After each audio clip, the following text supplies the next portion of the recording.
देखिए एक बार रिवीजन की, जिसमें मैंने क्या देखा कि एक ट्यूब है जिसमें दो प्लेट है और अप्लाइड हाई वोल्टेज जैसे 10,000 वोल्ट ऐसा हमने अप्लाई कर दिया। तो प्लेट ये वैक्यूम ट्यूब है, मतलब भीतर गैस नहीं है जो आयनाइज हो जाए तगड़ी इलेक्ट्रिक फील्ड होने पे। तो यहाँ हमें करंट नहीं मिलेगा, ये कैपेसिटर जैसा दो प्लेट है।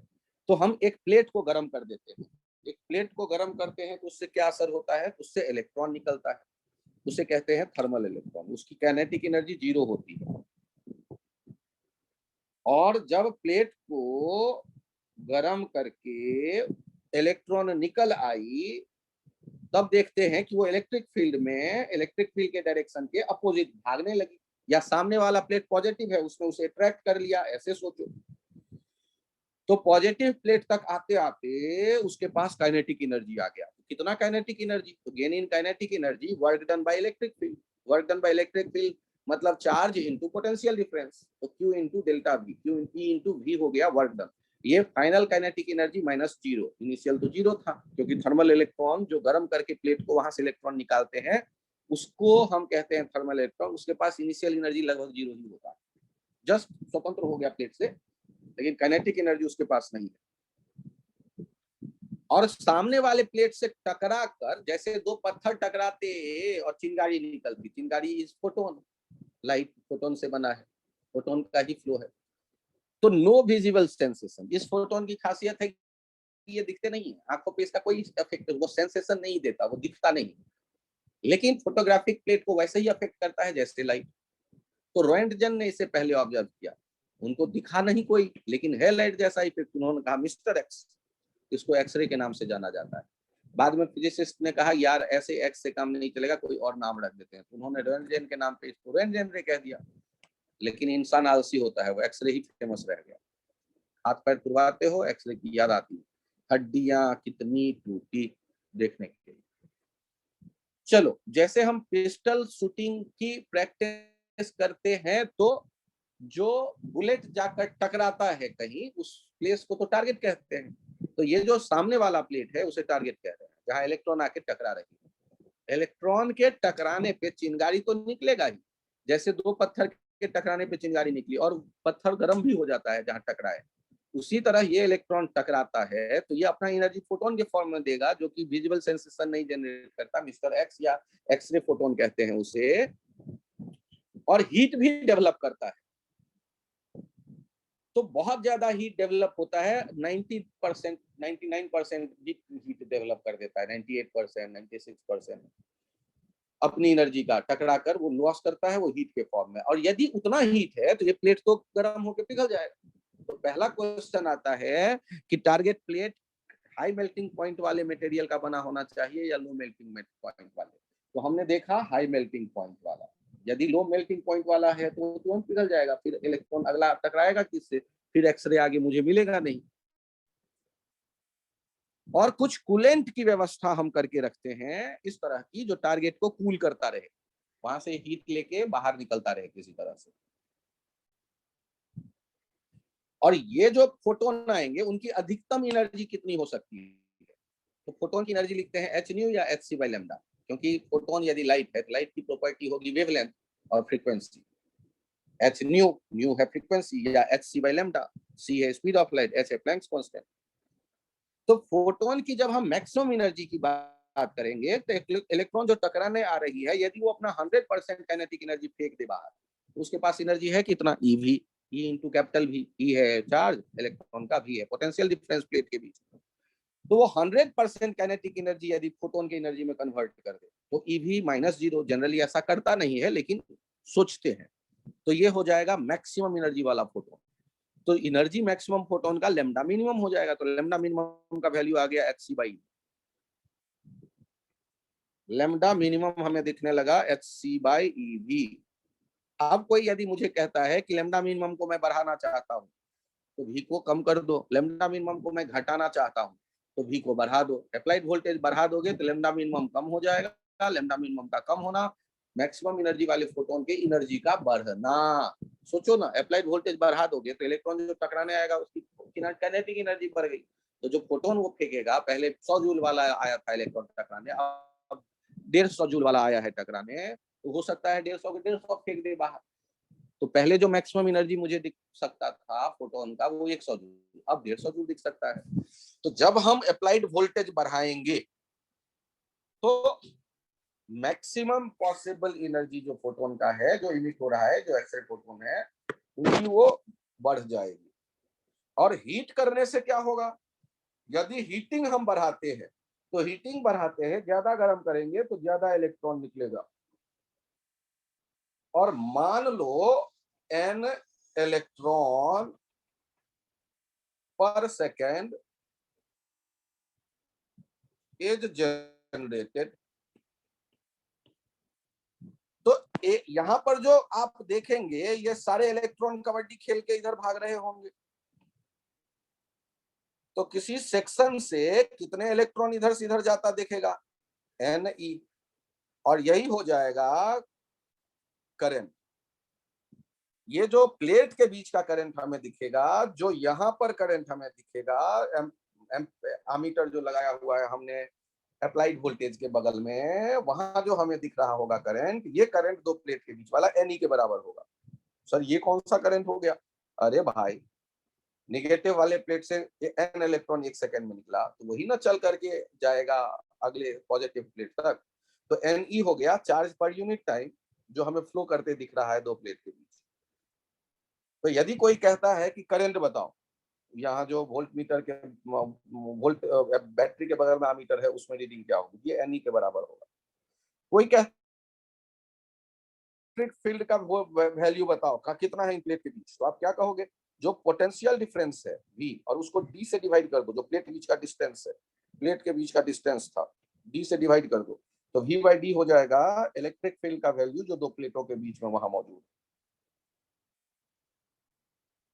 सर मैं अप्लाइड वोल्टेज को बढ़ा दूं तो क्या जो दोनों प्लेटों के बीच करंट है वो बढ़ जाएगा? सोच के देखते हैं। यदि मैं अप्लाइड वोल्टेज बढ़ा दूंगा तो स्पीड तो बढ़ जाएगा इलेक्ट्रॉन का टकराने के लिए जो आया उसका, लेकिन दो प्लेटों के बीच फ्लो कितना का होगा? यदि n इलेक्ट्रॉन जनरेट हो रहे हैं, भले ही कितने स्पीड से भागे, क्रॉस करेंगे किसी भी क्रॉस सेक्शन से n इलेक्ट्रॉन ही 1 सेकेंड में, क्योंकि जनरेट ही 1 सेकेंड में n हुआ। चाहे वो धीरे धीरे गुजर के जाए या तेजी से गुजर के जाए, किसी भी क्रॉस सेक्शन से जो गुजरने वाले इलेक्ट्रॉन होंगे 1 सेकेंड में जनरेट ही n हुआ, तो सारे के सारे गुजर जाएंगे अधिक से अधिक, तो 1 सेकेंड में n ही गुजरेगा किसी सेक्शन से। तो हम क्या कहेंगे कि करंट का वैल्यू जो दोनों प्लेट के बीच का है वो उससे अफेक्टेड नहीं होगा अप्लाइड वोल्टेज से, और आने वाले नंबर अप्लाइड वोल्टेज से नहीं बदल रहा, लेकिन उनके जो एनर्जी है आकर के जो वो टकराते हैं, उन सारे इलेक्ट्रॉनों के एनर्जी बढ़ गई, तो उनसे जो फोटोन निकल के आएंगे उनकी भी एनर्जी बढ़ गई। इससे मतलब हर एक फोटोन के करस्पॉन्डिंग जो टोटल एनर्जी निकल रहा है, हर एक वेवलेंथ के करस्पॉन्डिंग वो intensity energy per unit time per unit area वो बढ़ जाएगा।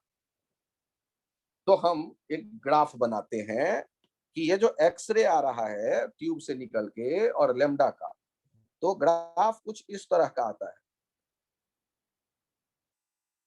और ये जो यहाँ पॉइंट होता है इससे लेमडा मिनिमम कहते हैं या लेमडा कट ऑफ कहते हैं। Lambda cut off, cut off क्यों? क्योंकि एक खास अप्लाइड वोल्टेज पे इससे कम वाला लेमडा का एक भी इलेक्ट्रॉन नहीं जनरेट होगा, Hc/eV।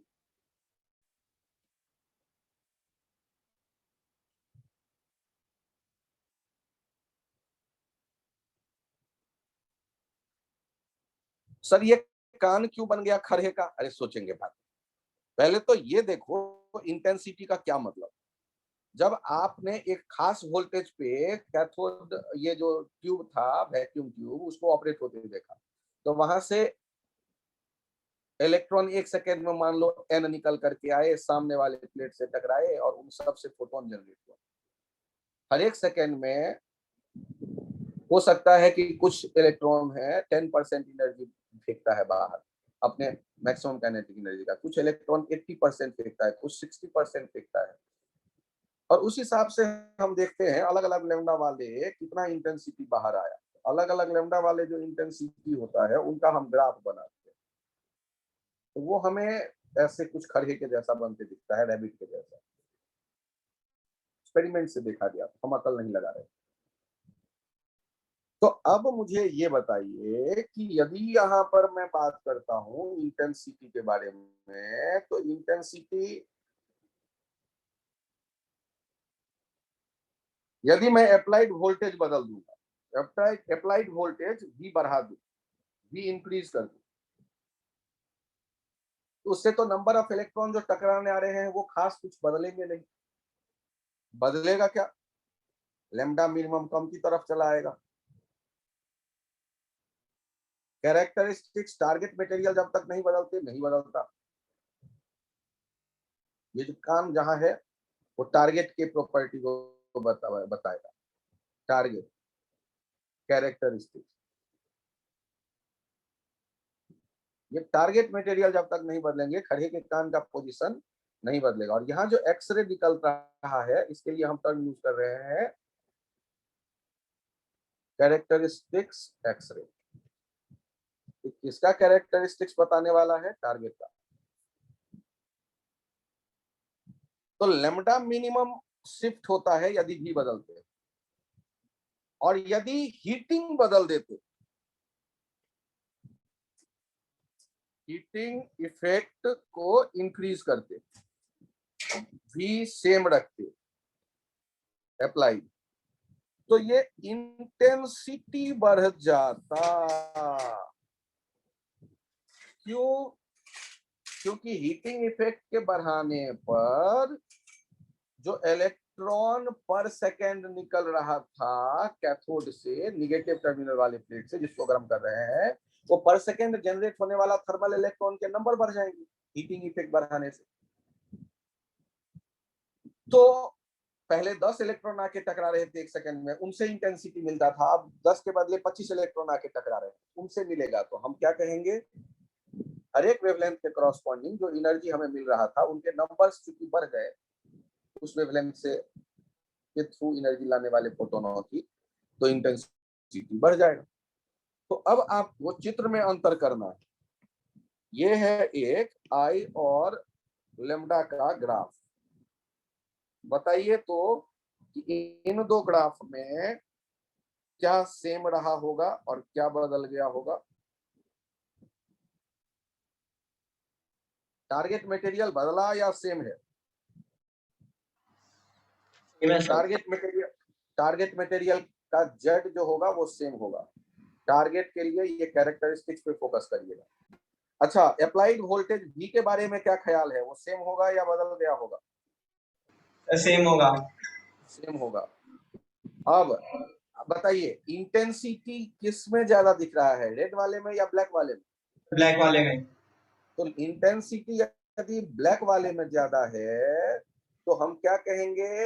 ये इसके लिए फिलामेंट करंट ज्यादा होगा। Filament current high.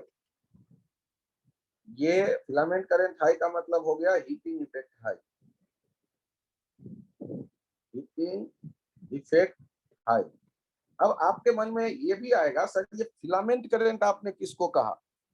तो मैं आपको एक बार याद दिला दूं, ये टारगेट मटेरियल सेम का मतलब Z1 Z2 सेम होंगे, एटॉमिक नंबर सेम होगा। लैम्डा मिनिमम लिखते हैं Hc/eV, तो ये अप्लाइड वोल्टेज भी सेम होगा। लेकिन ये जो फिलामेंट करंट है वो हायर होगा ब्लैक वाले में। यदि 1 और ये 2 कहता हूं तो filament current I2 is greater than I1 होगा। सर फिलामेंट करंट एक बार समझाना, ध्यान से देखिए। आपने फिर से एक कैथोड ट्यूब देखा, आप गर्म कैसे करोगे एक प्लेट को? सर माचिस की तीली लाऊंगा और उससे गर्म करूंगा ना, नहीं काम चलेगा। एक काम करो, पहले एक पॉसिबिलिटी है कि यहाँ हीटर लगा दो, उसके लिए अलग से बैटरी लगा दो, और यहाँ पर करंट आते देखो। इस करंट को कहेंगे filament current.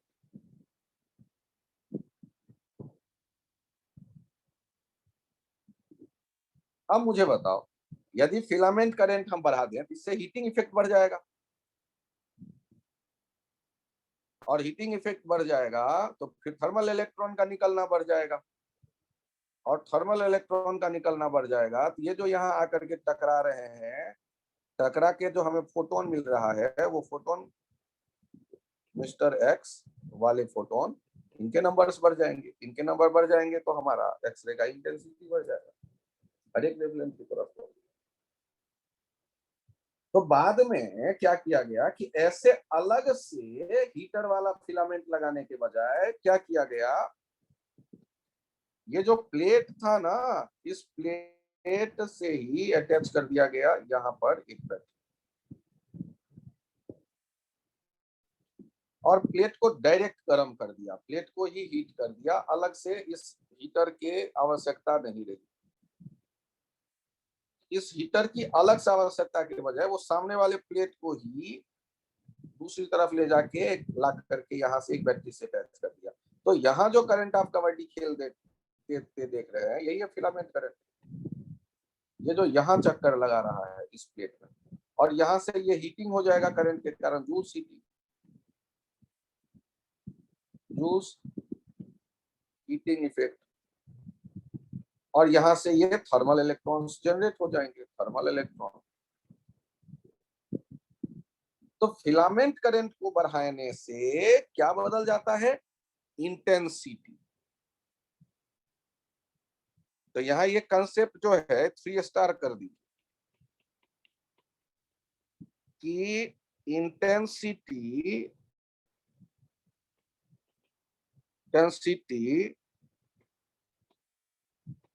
mostly depends on filament current, filament, and slightly depends on applied voltage. Slightly depends on applied voltage क्यों? क्योंकि अप्लाइड वोल्टेज बढ़ाएंगे तो सारे इलेक्ट्रॉन जो नंबर था वो तो फिक्स ही रहेगा, फोटोन के जो नंबर होंगे वो लगभग सेम ही रहेंगे।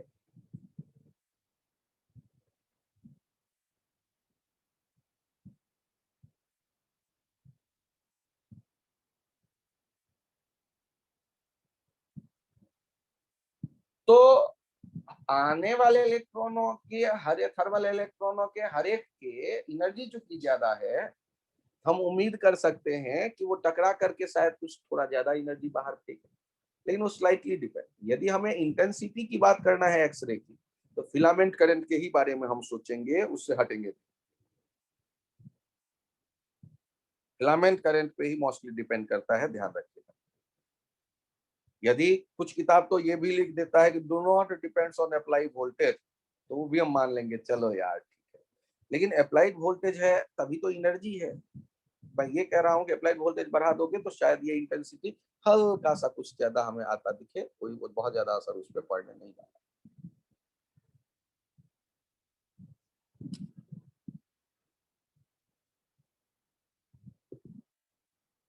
यहाँ एक लॉ था जो ये बता रहा था कि ये जो कैरेक्टरिस्टिक्स एक्सरे है, ये था ना कैरेक्टरिस्टिक्स, इनका जो वेवलेंथ है या फ्रीक्वेंसी है,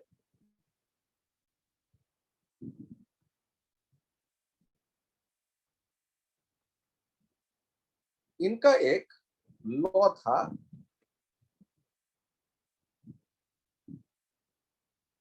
मॉसलेस लॉ। ये क्या कहता था कि इस फ्रीक्वेंसी को कैरेक्टरिस्टिक्स वाले के हम लिख सकते हैं A Z minus A B are numeric constant, या A B has fixed value, A B कोई नंबर्स है। तो आप ध्यान दीजिए, न्यू के बदले हम ये भी तो लिख सकते हैं सी बाय लेमडा। तो ध्यान से देखिए, यदि लेमडा कैरेक्टरिस्टिक्स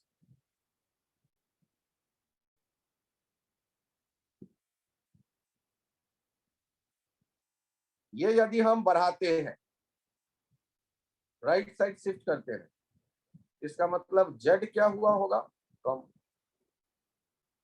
या दूसरे वर्डिंग्स में देखो, जेड यदि हम कम कर देते हैं इसका मतलब लेमडा सी डिनोमिनेटर में है ना, डिनोमिनेटर का वैल्यू बढ़ा होगा, तभी तो जेड कम हुआ होगा राइट साइड वाला। या हम यूं कह दें कि जेड कम करते हैं तो लेमडा बढ़ गया, या जेड हम बढ़ा दें तो लेमडा कम हो गया। कैरेक्टरिस्टिक्स का मीनिंग समझिए। यदि मैं दो अलग अलग ट्यूब के एक ही जैसा अप्लाइड वोल्टेज देखता हूं और इस तरह के ग्राफ देखता हूं, तो सोच के बताओ तो ब्लू वाला जो है उसका जेड ज्यादा होगा, टारगेट मटेरियल का एटॉमिक नंबर ज्यादा होगा, या रेड वाले का टारगेट का एटॉमिक नंबर ज्यादा होगा? जिसका एटॉमिक नंबर ज्यादा होगा उसकी फ्रीक्वेंसी कैरेक्टरिस्टिक्स वाले की ज्यादा होगी, उसकी वेवलेंथ कम होगी। जिसका जेड ज्यादा होगा उसकी एनर्जी ज्यादा होगी, वेवलेंथ कम होगी। अब बताओ किसका जेड ज्यादा होगा, ब्लू वाले का या रेड वाले का? ब्लू वाले का सर। तो ब्लू वाले का जो जेड है, जेड डैश, और रेड वाले का जो जेड होगा, इसमें हमने क्या देखा, ये जेड डैश बड़ा होगा। यदि ये जेड डैश बड़ा होगा, ब्लू वाले का जेड बड़ा होगा, एटॉमिक नंबर बड़ा होगा, तो उससे जो कैरेक्टरिस्टिक्स से जो जो एसोसिएटेड है फ्रीक्वेंसी वो ज्यादा होगा, वेवलेंथ कम होगा। वेवलेंथ कम होगा मतलब एनर्जी का ज्यादा होगा। आपको केवल ये डायग्राम दे देगा और वो उनसे जेड और जेड डैश का रिलेशन पूछ लेगा। यहाँ यदि कोई कहे अप्लाइड वोल्टेज के लिए बताओ, अप्लाइड वोल्टेज एक जैसे हैं या अलग अलग? अप्लाइड वोल्टेज एक जैसे हैं और इंटेंसिटी सेम दिख रहा है। तो फिलामेंट करंट के बारे में यदि कोई कहे,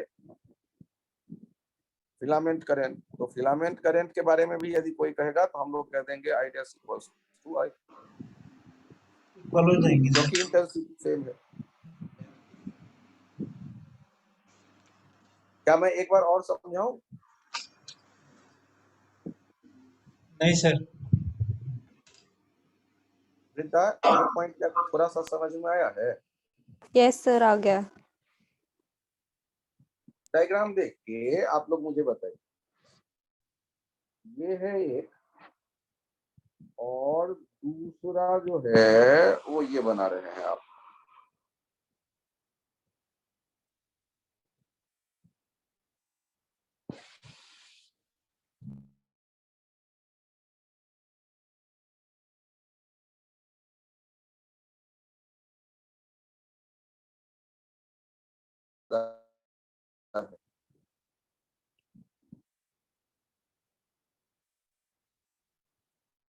इसके टारगेट का जेड ज्यादा है, ब्लैक वाले का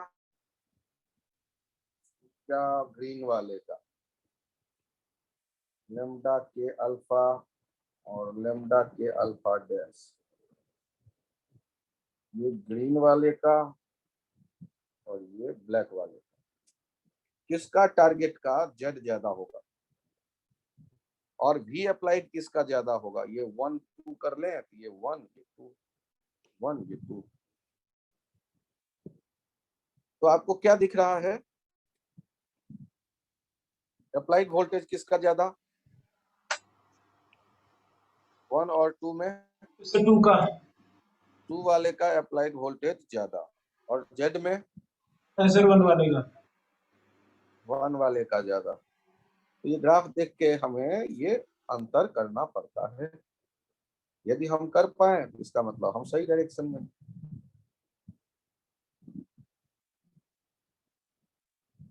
हम लोगों ने ए और बी के कुछ वैल्यूज के बारे में बात की थी, ए और बी के वैल्यूज के बारे में बात की थी। कैसे? तो एक तरफ था मॉसलेस लॉ और दूसरे तरफ था बोहर्स मॉडल। तो मॉसले लॉ तो हम लोगों ने सिंपली देख लिया था, square root of nu equals to a Z minus B. इसका यदि हम लाइन ग्राफ बनाते थे तो ये स्ट्रेट लाइन जैसा आ जाता था, ये जेड का स्क्वायर रूट ऑफ न्यू का ग्राफ, और इसमें इसका जो स्लोप था थीटा tan थीटा स्लोप, ये हो जाता था ए, और ये जो नीचे आता था ये होता था A B intercept. Negative frequency का कोई सेंस है नहीं, इसलिए वो पॉजिटिव साइड में ही केवल ग्राफ बनाते थे और नेगेटिव साइड में ये डॉट डॉट डॉट दिखा देते थे। और बोहर्स मॉडल कहता था कि यदि हम ट्रांजिशन करते हैं तो जो एनर्जी का डिफरेंस होता है, मतलब हायर ऑर्बिट लेवल से लोअर ऑर्बिट में आते हैं, तो उसके कारण जो एनर्जी का डिफरेंस होता है उससे जो हमें वेवलेंथ मिलता है, वो जो वेवलेंथ 1/λ लिखते हैं वो r z square 1/m square minus 1/n square होता है।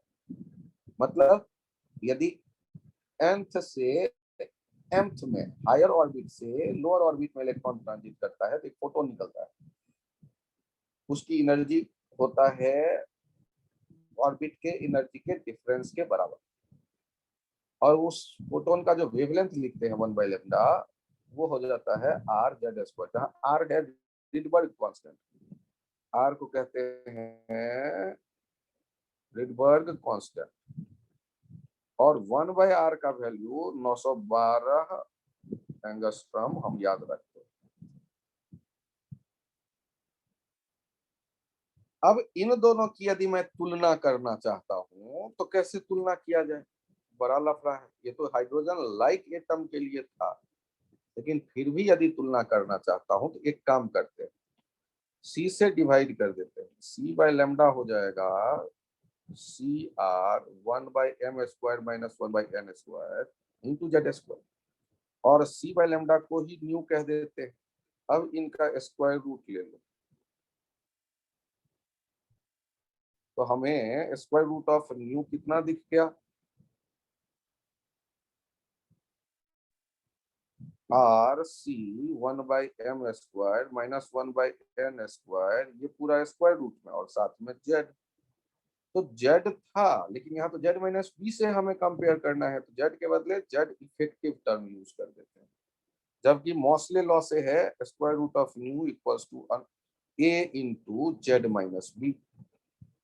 तो जेड माइनस बी को जेड इफेक्टिव से हम कंपेयर करेंगे, और ए जो हो जाएगा वो ए कितना निकल करके चला आएगा, under root R C 1/m square minus 1/n square.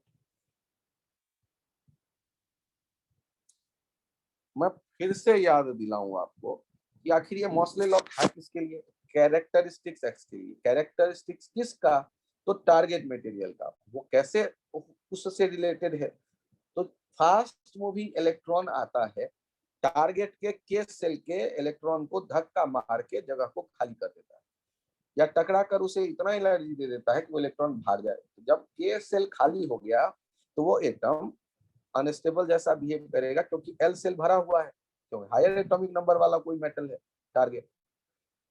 तो वो के सेल खाली स्टेबल तो है नहीं, तो क्या करेगा, एल वाला इलेक्ट्रॉन जंप करके वहां आ जाएगा, एल खाली कर देगा। एल वाला जंप करके आएगा तो यहाँ एक फोटोन हमें बाहर निकलता मिलेगा, ये एल वाले इलेक्ट्रॉन के एल सेल से के सेल में आने पर, इसे हम के अल्फा कहेंगे। यदि एल के बदले एम वाला उसके सेल में आ जाता तो के बीटा कहते, जो फोटोन आता उसके लिए, और यदि इसी तरह एन वाला आ जाता तो के गामा कहते, तो हमें के सीरीज ऑफ एक्सरे मिल जाता, के सीरीज ऑफ एक्सरे। अब उसके लिए हम बात करते हैं फॉर के अल्फा एम हो गया 1 और एन हो गया 2, तो ए का वैल्यू क्या हो जाएगा, under root R C 1/m square minus 1/n square, R C 1/1 square minus 1/2 square, ये हो जाएगा under root 3rc/4। For K beta की यदि मैं बात करूं, m equals to 1 n equals to 3, तो ए का जो वैल्यू हो जाएगा under root R C 1/1 square minus 1/3 square, ये हो जाएगा स्क्वायर रूट में 8rc/9। ऐसे आप किसी के लिए भी सोच सकते हैं। तो हमने देखा था के सीरीज, उसी तरह होगा L series of x-ray, characteristics x-ray. और एक साइड तो नीचे करना सर। हाँ, एक साइड पीछे कर देता हूँ, के सीरीज ऑफ एक्सरे इनके लिए हमने देख लिया। इसी तरह के गामा भी देखना चाहो तो यहाँ आप देख सकते हो बगल में, for K gamma m equals to 1, n equals to 4, और a का वैल्यू हो जाएगा under root R C 1/1² minus 1/4², 15 RC by 16, ये 15 RC by 16 आ जाएगा। के अल्फा, के बीटा, के गामा।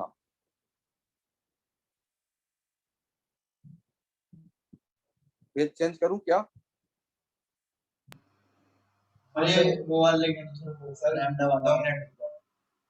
एक पेज और पीछे करूं?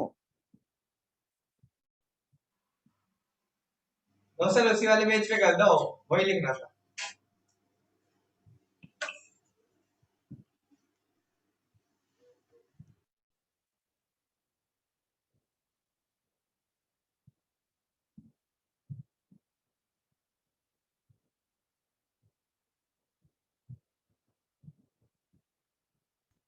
Done sir. चेक करिए, यदि आप आ गए ऐसे ही एल सीरीज के लिए। एल सीरीज में क्या होता है कि एल वाला आकर के खाली कर दिया टक्कर मारने वाले इलेक्ट्रॉन। अब खाली हो गया तो उसको भरने के लिए m से आ सकते हैं, n से आ सकते हैं, o से आ सकते हैं। उन इलेक्ट्रॉनों के आने पर जो एनर्जी के डिफरेंस के बराबर फोटोन बाहर आएगा उन्हें एल सीरीज एक्सरे कहेंगे, कैरेक्टरिस्टिक्स एक्सरे, क्योंकि वो टारगेट के जेड पे डिपेंड कर रहा है इसलिए। अब ये फॉर एल अल्फा देखिए, m हो जाएगा 2 और n हो जाएगा 3, क्योंकि अब तो m में आ रहा है। a का वैल्यू क्या लिखेंगे? RC 1/2² minus 1/3², 9 - 4 5 5 RC by 36। ऐसे ही फॉर एल बीटा आप देख सकते हैं, m equals to 2, n equals to 4, तो a का वैल्यू हो जाएगा अंडर रूट RC 1/2² माइनस 1/4², ये हो जाएगा under root 16 - 4, 12 RC by 16 into 4, ये 3 RC by 16 हो जाएगा स्क्वायर रूट। ऐसे ही आप अलग अलग के लिए ये लिख सकते हैं कैरेक्टरिस्टिक्स एक्सरे का।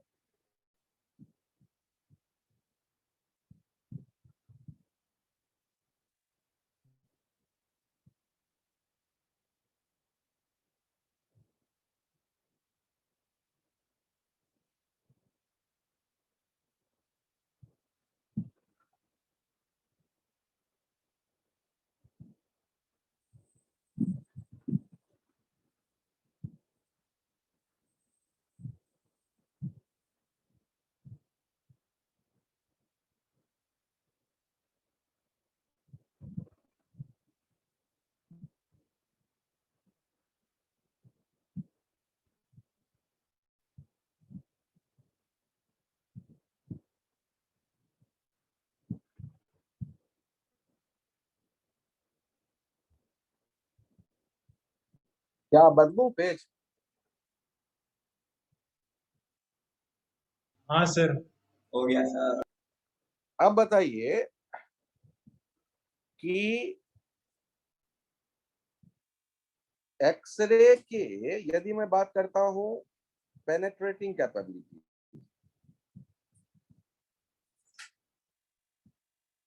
एक्सरे टाइप, तो एक्सरे का जब टाइप की हम बात करते हैं on the basis of its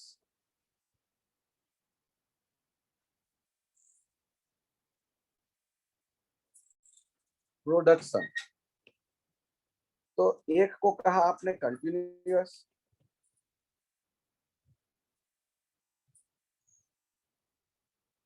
और दूसरे को आपने कह दिया कैरेक्टरिस्टिक्स।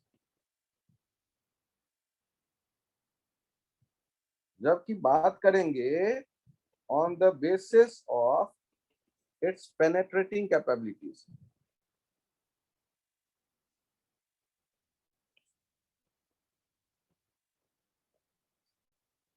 तो ये दो टाइप हो जाते हैं, सॉफ्ट, हार्ड।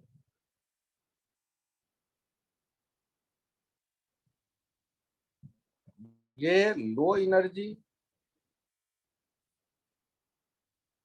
लो पेनेट्रेटिंग कैपेबिलिटी, और high energy, high penetrating capability.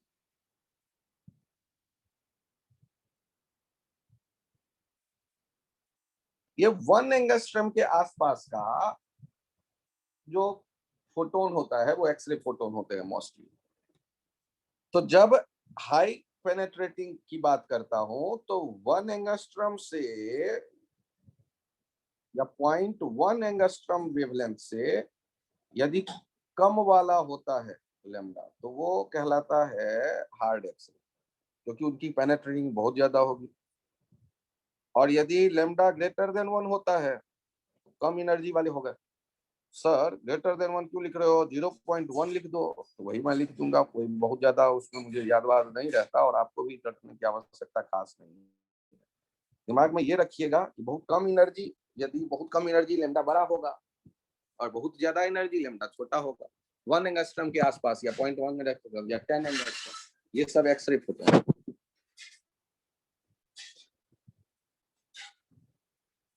अब सॉफ्ट और हार्ड एनर्जी के बेसिस पे और जिनकी पेनेट्रेट करने की कैपेबिलिटी बेहतर है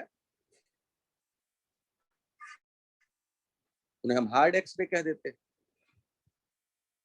और लेड को एक्सरे कम पेनेट्रेट कर पाता है, इसीलिए एक्सरे रूम में जो लड़का काम करता है, टेक्नीशियंस काम करते हैं, उनके लिए लेड जैकेट पहनना कहा जाता है, जरूरी है।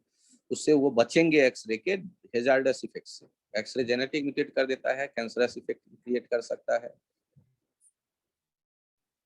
तो अब आपको एक बार मैं याद दिला दूं कि चूंकि ये मिस्टर एक्स भी इलेक्ट्रोमैग्नेटिक रेडिएशन है, उनके पोजीशंस को याद रखते हैं कि एक तो हो गया विबजियोर, जिन्हें आप कह देते हैं लाइट, जो ह्यूमन आई जिसके लिए सेंसिटिव है। उसके बगल में आता है इंफ्रारेड, फिर आता है माइक्रो वेव, और फिर आता है रेडियो वेव। उसी तरह यहां आता है अल्ट्रावायलेट, फिर आता है एक्स रे, और फिर आता है गामा रे। तो ये आप ध्यान रखिएगा ना, विबजियोर से ज्यादा एनर्जी वाला अल्ट्रावायलेट, उससे ज्यादा एनर्जी वाला एक्सरे। विबजियोर से रेड से कम एनर्जी वाला इंफ्रारेड, उससे कम माइक्रोवेव, उससे कम रेडियो वेव।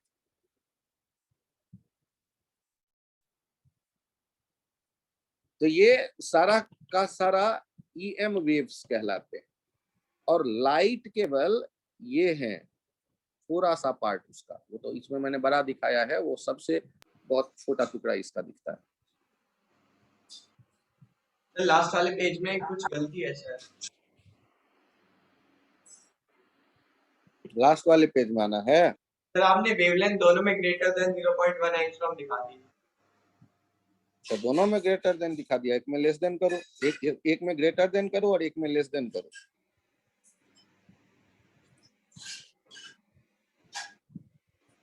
ज्यादा एनर्जी जहां चाहिए वहां लेस देन कर दो, जहां कम एनर्जी चाहिए वहां ग्रेटर देन रहने दो, ऐसे कर लो। और आपसे यदि ये कहता है, पेनेट्रेटिंग की बात करता है, तो ये थिकनेस है टी,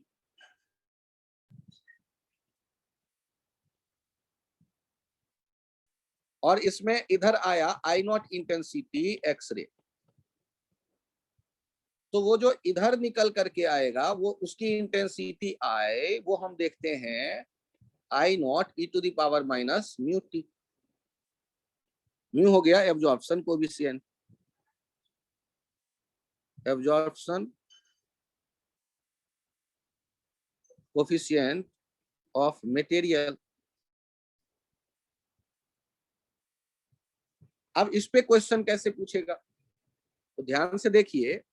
थिकनेस आप बढ़ा दो, दीवार की मोटाई बढ़ा दोगे, तो दूसरी तरफ जो एक्सरे निकल करके आएगी उसकी इंटेंसिटी क्या हो जाएगी, ज्यादा कम। तो आपसे कहा जाता है टी थिकनेस पे 80% एनर्जी बाहर आ रही है। यदि मैं 2t थिकनेस कर दूं तो कितने परसेंट एनर्जी बाहर आएगी? कितने परसेंट एनर्जी बाहर आएगी प्लेट से दूसरी तरफ? तो ध्यान से देखिए, I equals to I nought का 80% हमें क्वेश्चन में कह दिया गया। कब? जब थिकनेस है e to the power minus mu T, thickness है t। मैं दूसरी तरफ लिख रहा हूं, I equals to I nought into 80/100, और ये किसके बराबर लिख दूं? ये लिख देता हूं I nought e to the power minus mu T. एक रिलेशन तो ये है हमारे पास, और हम ढूंढ किसको रहे हैं कि I तब क्या होगा जब हम मान लेते हैं x% होगा, जब हम थिकनेस को क्या कर दें 2 म्यू टी। तो बड़ा लफड़ा हो गया यार, x कहां से लाऊं? तो ध्यान से देखिए, I नॉट तो कट गया, e to the power mu minus mu T यहां से कितना आ गया 80/100। यहां से I नॉट कट गया, x/100 किसके बराबर दिख रहा है? e to the power minus mu T का होल स्क्वायर। ऊपर वाले इक्वेशन से ले आओ, 80/100 का होल स्क्वायर, ये चेक कर लो, 80 इंटू 80/100 इंटू 100। तो 100 तो दोनों तरफ से कैंसिल आउट हो गया, ये 2 जीरो चले गए। तो x का वैल्यू कितना दिख रहा है 64%। यदि पहले t थिकनेस पे 80% एक्स-रे दूसरी तरफ निकल के आ रहा था, तो यदि थिकनेस को डबल कर देंगे तो 40% नहीं हो जाएगा, 64% हो जाएगा। थिकनेस को डबल कर देते हैं तो इंटेंसिटी 64% निकल करके बाहर आई होगी एक्सरे। क्या ये कैलकुलेशन मैं एक बार और समझाऊं? सर वो एक स्लाइड पीछे करना, वो बिप एक स्लाइड पीछे कर दूं? Yes sir, yes sir.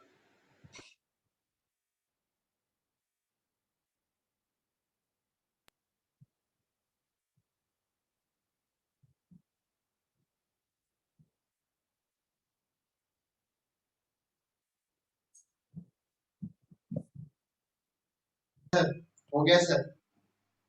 अरे हो क्या गया, इसमें और कुछ लिख लो। ये 0.1 एंगस्ट्रम यहाँ कर दो, 1 एंगस्ट्रम के आसपास यहाँ डाल दो, या 100 आ जाता है। मैं तो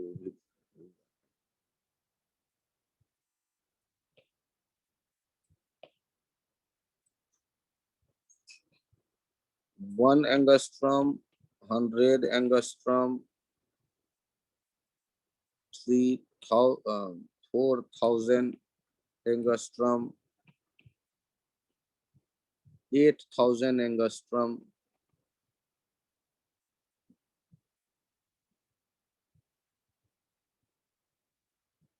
1 मिलीमीटर, 100 मीटर, ऐसा कुछ कर, लगभग ऐसा इनका वेवलेंथ का रिलेशन होता है, लगभग मैं कह रहा हूं। और स्पीड तो आप जानते ही हैं इन सब का, 3 इंटू 10⁸ मीटर। ये रेंज आपको दिख जाएगा, पर मीटर पर सेकेंड आपने स्पीड देख लिया। और v equals to F lambda आप जानते हैं, c equals to nu lambda आप जानते हैं। तो आपको यदि न्यू चाहिए तो c बाय लेमडा से वो पता चल जाएगा। और न्यू याद ही कर जाए तो किसी बुक को देख के उनको याद रख सकते हो आप चाहो। तो ईएम वेव का ये चंदा मामा सेमी सर्कुलर आर्क यदि दिमाग में रहे तो अच्छी बात है। याद रखिए, विवजियोर हो गया वो जो प्रिज्म से निकलता है, violet, indigo, blue, green, yellow, orange, red. Red से कम एनर्जी वाला इंफ्रारेड। इधर है एनर्जी डिक्रीजिंग, फोटोन की एनर्जी, और इधर है एनर्जी इंक्रीजिंग।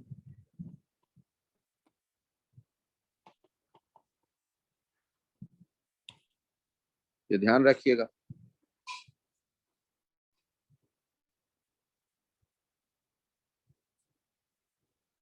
चलिए अगले वाले पेज पे आप यदि एक क्वेश्चन देखते हैं कि इंटेंसिटी यहाँ पर आई नॉट और दूसरे तरफ टी थिकनेस पर निकल करके आ रहा है आई नॉट बाई 2, तो बताइए थिकनेस है मटेरियल वही म्यू वाला ही है, ये थिकनेस है 10 mm, ये टी डैश क्या हो, ये 16 mm है। टी डैश क्या हो, ये इधर से जो इंटेंसिटी आई नॉट आए तो इधर इंटेंसिटी निकल करके हो जाए आई नॉट बाई 4। ये थिकनेस टी डैश कितना mm हो ये हम जानना चाहते हैं।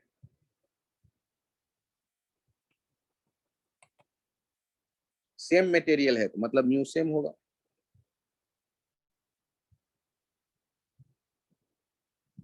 इक्वेशन सॉल्व करने की शुरुआत कहां से करेंगे, तो रेडियो एक्टिविटी वाला याद कर लीजिएगा, n equals to n nought e to the power minus lambda t। उसी तरह i equals to i nought e to the power minus mu t, like radioactivity. Sir मैंने नहीं पढ़ा है, कोई बात नहीं, पढ़ लेंगे आज। और बताइए यहां पर i का जो वैल्यू है ये कितना है, I naught by 2 e to the power minus mu t। e to the power minus mu t किसके बराबर हो गया, 1/2। अब i बराबर I naught e to the power minus mu t, अगले वाले में फिर से अप्लाई करके देखते हैं। I naught by 4 I naught e to the power minus mu t dash,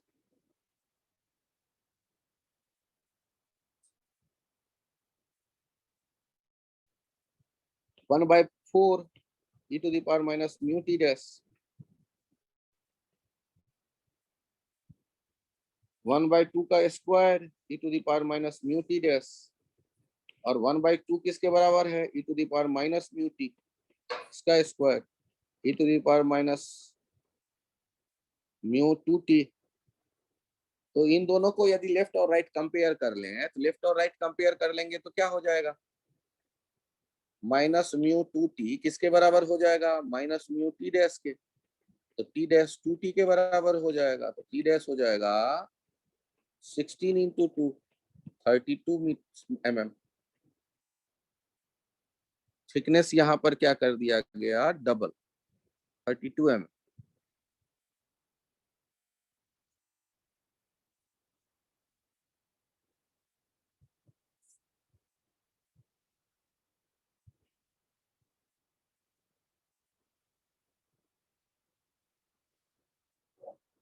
ऐसे हम लोग काम कर सकते हैं। तो मैं उम्मीद करूं कि एक्सरे वाला आइडिया कंप्लीट है। Yes sir.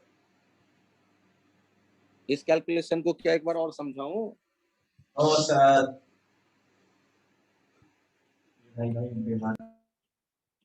क्या टॉपिक को आगे अगले चैप्टर में ले चलूं या अगले टर्न पे अगले चैप्टर, अगले टर्न पे ले चलना। चलो अभी के लिए इतना ही। Thank you, bye bye.